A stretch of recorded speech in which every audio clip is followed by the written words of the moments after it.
Rame, zanao raha mambazafy an'ity a, zao be de be loatra nareo a, tena mirary fahasalamana sy ny sisa amin'ity taom-baovao fito amby folo sy roa arivo ity. Ka le amaly an'le tsirairay tena mpanahirana be fa de zao ty le vidéo kely zany a, firarentsoanareo rehetrarehetra na lahy na vavy na kely na tanora na be na antitra, mba anjarako mba maniry anareo koa fahasalamana, fahombiazana, indrindra ho an'ity firenena efa tena mampahoneny ity vao amin'ny tomboka ny taona, satria fantatrareo fa nisondratra daholo zay na ny lasantsy na ny vidin-javatra. Za moa de mbola ato amin'ny hôpitaly any aloha, tato nanao krismasy a, tato koa nanao taom-baovao a,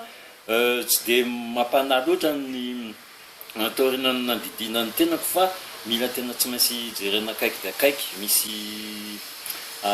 fanafody hoanina, mbola manao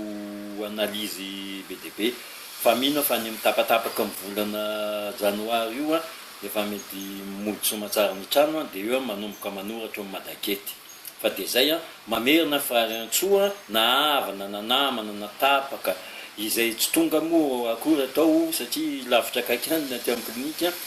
fa fisaorana indrindra amin'ireo SMS sy ireo